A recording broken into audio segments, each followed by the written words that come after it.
سمجھ لیں کہ لوگ ہمارے سامنے سعودی عرب کی برائی کرتے ہیں, سعودی عرب میں یہ ہے اور یہ ظلم ہو رہا ہے, یہ فلانا ہو رہا ہے, یہ بادشاہ کے چل رہا ہے, ڈنڈا چل رہا ہے. میں کہتا ہوں سعودی عرب کو دیگر اسلامی ممالک سے کمپیئر کریں تو پھر فیصلہ کریں. سعودی عرب کو آپ خلفائے راشدین سے کمپیئر, ابے بول لو نا یار, نہیں کریں. ایک صاحب میرے پاس آئے, میری بیگم یہ بھی کرتی ہے, نماز میں سستی کرتی ہے, پردے میں سستی کرتی ہے. میں نے کہا آپ اپنی بیگم کو امی عائشہ سے کمپیئر بولو نہ کریں کہ گھر میں 40 دن چولہا نہیں جلتا تھا پھر بھی اللہ کا شکر ادا کرتی تھی وہ. اب آپ اپنی بیگم کو اگر آپ امی عائشہ سے کمپیئر کرو گے, آپ کہو گے میں تھوڑا انڈے پراٹھے بھی کھلا رہا ہوں, میں اسے شام کو میں نے کل پیزا بھی کھلایا تھا اس کمبخت کو, جو لوگوں کے دل کی آواز ہے, کمبخت ہے نہیں وہ, میں نے اس کو گھمانے پھرانے بھی لے گیا میں, پھر بھی اس دن مجھے غصہ آیا تو اس نے اینٹ کا جواب پتھر سے دیا, امی عائشہ تو ایسی نہیں تھی. تو آپ طلاقیں دیتے رہو گے, آپ کو کوئی ڈھنگ کی عورت آپ کی مرضی کی نہیں ملی. تو لوگ میرے پاس آتے ہیں نا, میری بیگم یہ کر رہی ہے, میری بیگم, میں اس سے کہتا ہوں بھائی اپنی بیگم کو خاندان کی دوسری عورتوں سے کمپیئر کرو, وہ تو بالکل بھی پردہ نہیں کرتی ہیں, کم از کم دوپٹہ تو لے لیتی ہے نا سر گھر سے باہر نکلتے ہوئے. کیا خیال ہے بھائی؟ تو کمپیئر کر, یہ دور اصول یہ ہے کہ کمپیئر کیا جاتا ہے, اس کے بعد فیصلہ کیا جاتا ہے کہ کون کیسا ہے. پاکستان آرمی کو دوسرے ملکوں کی آرمی سے کمپیئر کریں آپ, خاص طور پر اسلامی ملکوں سے. پاکستان آرمی کو پاکستان کے دیگر اداروں سے کمپیئر کریں. اگر خامیاں ہی تلاش کرتے رہیں گے وہ تو سب میں ملیں گی آپ کو. کمپیئر کریں گے تو آپ کہو گے بھائی جتنے بھی ملک میں دیگر ادارے ہیں اس میں ابھی بھی پاکستان آرمی نمبر 1 ہے. آرمی میں آفس میں اگر صبح 8 بجے کا ٹائم ہے تو اس آفیسر نے صبح 8 بجے پہنچنا ہے. سمجھ میں آ رہی ہے بات؟ اگر ہمیں جب پاکستان نیوی نے ہمیں بلایا نا, صبح 7 بجے انہوں نے ٹائم دیا تھا کہ گاڑی آئے گی, 7 بجے پہنچے ہوئے تھے سارے. ہم جب وہاں پہنچے ہیں تو سارے آفیسر جاگے ہوئے, سب کے چہرے کھلے کھلے. آپ کہیں صبح فجر کے بعد کسی کے ادارے میں چلے تو جاؤ, بندہ نہیں ملے گا آپ کو. اور گورنمنٹ اداروں میں 9 بجے جاؤ تو سارے مرجھائے ہوئے ملیں گے, جیسے اول تو ملیں گے ہی نہیں. آ رہے ہوں گے تو کیسے آ رہے ہوں گے, ایک تمیز ملے گی آپ کو, صفائی ستھرائی ملے گی, ڈسپلن ملے گا. تو یہ بھی تو ایک خوبی ہے میرے بھائی. اور یہ تو ساری دنیا کہتی ہے کہ پاکستان بچا ہوا کس کی وجہ سے ہے؟ فوج کی وجہ سے بچا ہوا ہے. فوج کو آپ ہٹا دو. امریکہ, ابن تیمیہ رحمۃ اللہ علیہ کیا کہتے ہیں کہ اگر تمہیں باطل کی, حق اور باطل کی پہچان نہیں ہے تو دیکھ لو باطل کے تیروں کا رخ کس طرف ہے. باطل جو ہے نا اس وقت آپ کی سول حکومتوں سے پریشان نہیں ہے, باطل صرف آپ کی فوجی قوت اور ایٹمی اثاثوں سے خوفزدہ ہے. وہ کہہ رہے ہیں ہمارے حوالے رکھ دو, فوج ختم کر دو, وہ آپ کے ملک کو سوئٹزرلینڈ بنا دیں گے. سمجھ رہے ہو؟ وہ کہہ رہے ہیں یہ جو پاور ہے نا تمہاری, اس کو ختم کرو. تو یہ بھی تو ایک خوبی ہے. پھر میں بتا دوں, جو لوگ اعتراض کرتے ہیں آرمی نے یہ کیا, وہ اعتراضات اپنی جگہ درست ہوں گے. کچھ تو غلط فہمیاں ہوتی ہیں, کیا نہیں ہوتا, لیکن وہ اعتراضات ہم مان کے کہہ رہے ہیں کہ پھر بھی ایز کمپیئر تو کمپیئر کیا جائے دیگر اداروں سے تو عالمی کا پلڑا کیا ہے, بھاری ہے. میں ملا ہوں لاہور کے, جب تک دیکھو ہم بھی یہ پھینکتے تھے, بہت بڑے پھینکو تھے, جب تک ہم ملتے نہیں تھے. جب آپ اپنے ڈڑبے سے باہر نکلتے ہو, ڈاکٹروں سے ملتے ہو, انجینئروں سے ملتے ہو, سائنسدانوں سے ملتے ہو, فوجیوں سے ملتے ہو, عدالتوں سے ملتے ہو, آپ کو پتہ چلتا ہے حقیقی نالج ہے کیا. اگر آپ انٹرنیٹ پہ معلومات لیتے ہو, فیس بک کی معلومات لیتے ہو, یہ فیس بک اور انٹرنیٹ آپ کو گمراہ کر دیتے ہیں. صحافیوں سے پوچھتے ہو, صحافی عموماً پیڈ ہوتے ہیں, وہ ان کو ایک ہدف دیا جاتا ہے کہ ابھی عمران خان کو گرانا ہے, ابھی عمران خان کو چڑھانا ہے, ٹھیک ہے نا. تبھی آپ ان کے دیکھو پچھلے سال ایک کو چڑھا رہے ہوتے ہیں, اگلے سال اس کے بالکل اگینسٹ چل رہے ہوتے ہیں. سب کی بات نہیں کر رہا, جو صحافی میرا بیان سن رہے ہیں ان کے علاوہ کی بات کر رہا ہوں, ورنہ وہ حشر نہ ہو جو مولانا طارق جمیل صاحب کا حشر کیا تھا. تو جو میرا بیان سن رہے ہیں ان کے علاوہ کی بات کر رہا ہوں میں. تو نالج ہمیشہ آپ جب تک ان لوگوں سے نہ ملو. ہماری فوج کے بارے میں ایک بہت بڑا تانا ہے کہ لبرل آرمی ہے, یہ مذہب کو نہیں مانتی. ہم بھی یہ کہتے تھے, میرے جو بیانات آپ 2006 کے اٹھائیں فوج کے خلاف بیانات تھے, اور اتنے خطرناک بیانات تھے کہ شگر ہے اس زمانے میں ریکارڈ نہیں ہوتے تھے, میں اندر ہوتا آج. پل ہم نے جو اپنی رائے تھی وہ دی.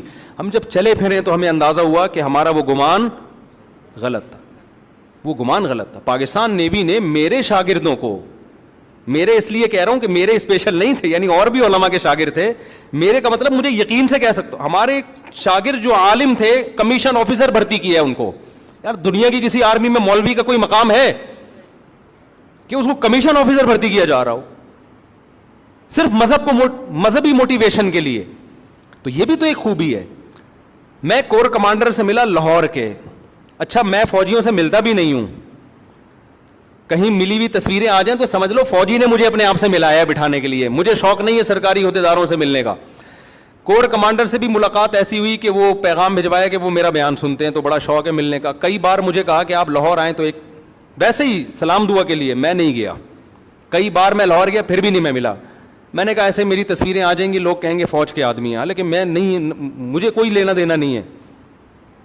تو میرے اپنے کزن آرمی میں میری ان سے ملاقات نہیں ہوتی کئی مہینے, کئی سال, مہینے تو دور کی بات ہے. تو میں نہیں ملا.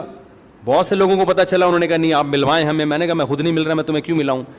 اللہ کی قدرت, ایک بڑے عالم کا جانا ہوا وہ مجھے بھی لے گئے. انہوں نے کہا یار ملاقات ہے آپ مل لو. میں گیا, اتنی بڑی داڑھی لاہور کے آن ڈیوٹی کور کمانڈر کی.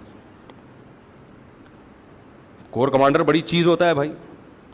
انہوں نے کہا میں عبد الرحیم رائے پوری رحمۃ اللہ علیہ جو علماء دیوبند کے بڑے بزرگ تھے ان سے بیعت بھی ہوں, یا ان کے والد بیعت تھے, انہی کے مواعظ رکھے ہوئے. ہر سال پابندی سے تراویح کی نماز خود پڑھاتے ہیں وہ. پھر ان کا بیٹا آیا ملنے کے لیے, اتنی بڑی داڑھی اس کی, وہ آرمی میں کیپٹن ہے, اس کی بھی اتنی بڑی داڑھی. انہوں نے کہا یہ بھی حافظ قرآن ہے, یہ بھی ہر سال مصلی سناتا ہے. تو میں نے پھر ان سے گپ شپ لگائی. میں نے کہا فوج اور اسلام کا کتنا رشتہ ہے. انہوں نے کہا مفتی صاحب فوج اور اسلام کا رشتہ کسی کا باپ بھی ختم نہیں کر سکتا. اسلام کی بیس اگر ہٹا دی تو فوج دھڑام سے بیٹھ جائے گی. ہماری تو مجبوری ہے اسلام, اس لیے کہ موٹیویشن تو ہمیں کہاں سے ملے گی, اسلام سے ملے گی. اگر ہم یہ شہادت اور یہ قرآنی آیات نکال دیں تو لبرل آرمی بن جائے گی. تو لڑائی تو موٹیویشن کے بغیر نہیں ہوتی. انہوں نے کہا اسلام سے فوج کا رشتہ کسی بھی قیمت پہ ختم نہیں ہو سکتا. ہاں یہ ضرور ہے کہ فوج میں کوئی لبرل لوگ آ کے گڑبڑ کرتے ہیں, ایسے لوگ ہیں, لیکن آرمی کا اصل ہدف یہ نہیں ہے. برے لوگ آتے ہیں جو لبرل ہوتے ہیں, جو غلط رخ پہ چل رہے ہوتے ہیں, اسلام کے خلاف کر رہے ہوتے ہیں. آرمی کا اصل جو ہدف ہے وہ یہ نہیں ہے. جیسے اچھا ادارہ ہوتا ہے برے لوگ اس میں آتے ہیں, اور ایک برا ادارہ ہوتا ہے دو چار اچھے بھی چلے جاتے ہیں. تو میں تو جس فوجی آفیسر سے ملا ہوں مجھے اس میں علماء کی محبت نظر آئی, نماز نظر آئی. شراب کباب کا جو تصور پیش کیا جاتا ہے سارے شرابی ہوتے ہیں, ایسا کچھ چند ایک لوگ ہیں جو بہت اپر لیول پہ.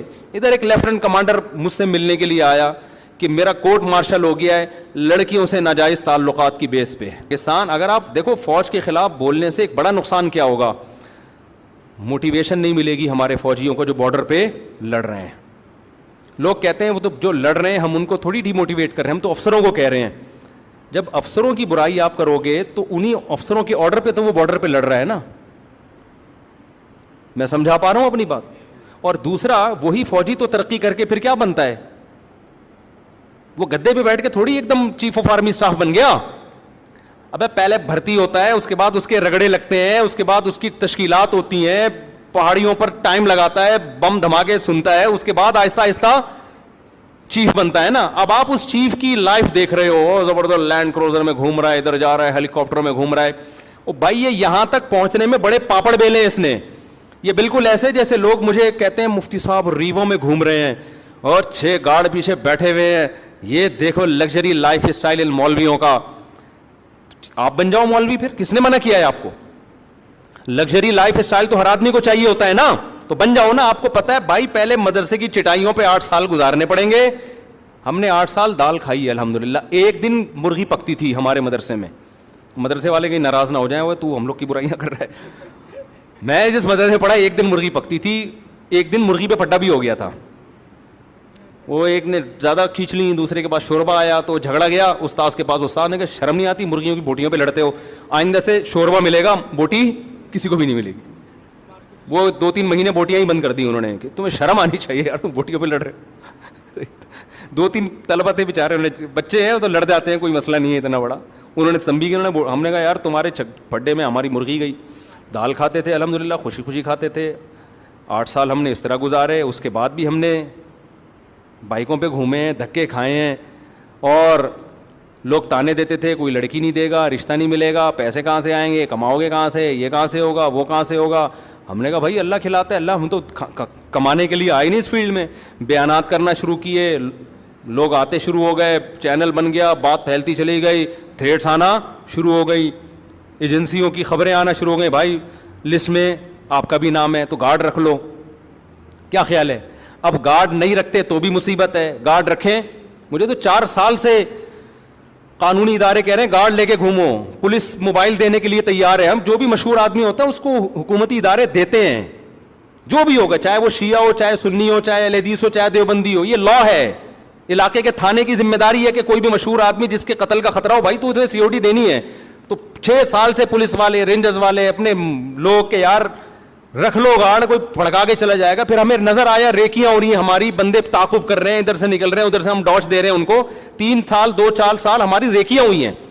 اس کے بعد جا کے پھر سنجیدگی سے سوچا یار گارڈ رکھ لینا چاہیے ہمیں. سمجھ میں آ رہی ہے بات؟ تو ہم نے کہا ہمارے پاس روکڑا نہیں ہے گارڈ رکھنے کا. تو لوگوں نے کہا روکڑے کا ہم انتظام کرتے ہیں, گارڈ رکھو آپ. پھر ہم نے کہا گارڈ جب رکھیں گے تو بائکوں پہ گھمائیں گے ان کو. اب یہ تو اس کے لوازمات میں سے ہے نا, گاڑی بھی, گارڈ جب ہوگا تو گاڑی بھی تو ہوگی. اب ہم پٹپٹی پہ جا رہے ہیں 70 پہ, پیچھے گارڈ آ رہے ہیں لینڈ کروزر پہ, اچھا لگے گا؟ پھر ہم نے اسلامک بینک سے رابطہ کیا, یار ہمیں کوئی قسطوں پہ کوئی گاڑی دلا دو, گارڈ کو پیچھے بٹھانا ہے, کیا کریں ہم. اس چکر میں گاڑی آ گئی ہمارے پاس. اس پہ یوٹیوب پہ لوگ چلا رہے ہیں, ان کے لگژری لائف اسٹائل دیکھو. علماء کے پاس نا رزق زبردستی دوڑ کے آتا ہے, سمجھ رہے ہو؟ تو اس لیے ہم جب مدرسے میں گئے نا تو ہم نے اپنے بڑوں سے سنا کہ علماء کی جو لائف اسٹائل ہے نا اس کو دیکھ کے دھوکے میں نہ ہو کہ یہ بڑے عیاش ہیں. انہوں نے کہا ان کا ماضی دیکھا کرو. مولانا طارق مل صاحب پہ لوگ اشکال کرتے ہیں, V8 میں گھومتے ہیں. مولانا طارق مل صاحب نے 1 سال ابلے ہوئے چاول کھائے ہیں تبلیغ میں, دھکے کھائے ہیں, مارے کھائی ہیں. ایک دفعہ اپنی کارگزاری سنائے, ہماری آنکھیں ہم سے ضبط نہیں ہو رہا تھا, اتنا ہمیں رونا آ رہا تھا ان کا ماضی دیکھ کے. تو یہ تو اللہ کی طرف سے دنیا میں ایک عزت مل جاتی ہے.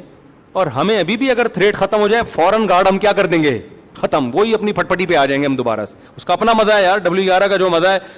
ہم تو یار کہتے ہیں ہم تو 4J میں بیٹھے ہوئے, 4K میں بیٹھے ہوئے ٹائم ہو گیا.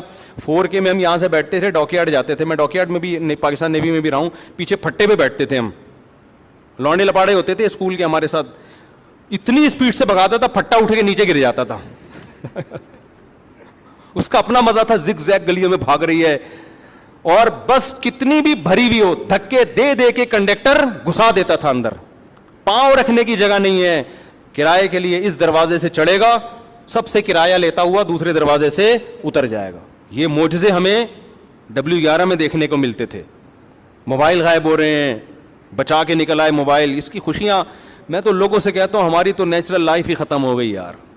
کبھی ادھر بیٹھے ہوئے ہیں چائے پی رہے ہیں یا کچھ بھی, کہیں بھی آزادی ختم ہو گئی ہماری. تو اب وہ لگژری لائف کو علماء کو اس سے کوئی وہ نہیں ہوتا. اگر کوئی ٹوٹا پھوٹا بھی اللہ سے نسبت ہوگی, وہ ان چیزوں پہ خوش نہیں ہوتے, گاڑیوں پہ. ہاں سہولت کے لیے گاڑی رکھیں آپ, ٹھیک ہے, کہ یہ چیزیں کوئی وہ نہیں ہیں. تو آپ کوئی آرمی کا اتنا بڑا آفیسر ہے, اس کا 1000 گز کا بنگلہ ہے, تو جس گریڈ کا وہ آفیسر ہے اسی میں سول کے کو دیکھ لو جو اتنے گریڈ کا ہے وہ کیا کر رہا ہے. کمپیئر کرو گے تو فوج میں 20ویں گریڈ والا ہوگا نا, اور سویلین میں 20ویں گریڈ والا, ان کی دونوں کی لائف اسٹائل میں زمین آسمان کا فرق. وہ فوجی جو 20ویں گریڈ کا آفیسر ہوگا رات کو ٹائم پہ سوئے گا, صبح ٹائم پہ اٹھ کے فوراً ڈیوٹی کے لیے پہنچے گا. یہاں جو 20ویں گریڈ کا ہوگا, جو میرا بیان سن رہے ہیں ان کے علاوہ کی بات کر رہا ہوں, وہ 6 مہینے مارکیٹ سے شارٹ ہوگا. فون کرو گے فون نہیں اٹھائے گا. وہ سیلاب آئے گا تو اس کو 3 مہینے بعد تو پتہ چلے گا کوئی مر گیا بندہ یہاں پہ. تو کمپیئر کر کے دیکھیں تو میرے بھائی اب بھی الحمدللہ فوج کا پلڑا کیا ہے, بھاری ہے. باقی فوج میں جو خامیاں ہیں وہ ختم کیسے ہوں گی, وہ مخالفت سے نہیں ہوں گی. وہ آپ عزت دار لوگوں کو فوج میں بھیجو, اپنے بچوں کو تیار کر کے بھیجو, دینداروں کو بھیجو. اس سے کیا ہوگا, فوج کا تو ایک معیار ہے, جو اس معیار پہ اترے گا اس کی سلیکشن ہو جائے گی. تو اچھے لوگ جائیں گے تو اچھے لوگ فوج میں آئیں گے, آپ نہیں جاؤ گے تو کون لوگ جائیں گے, بیکار لوگ جائیں گے. تو جو ایک طریقہ ہے اس کے حساب سے اب چلو آپ. تو بہرحال اصل تو میں نے یہ بات کی اس لیے کہ جو ہمارے افسران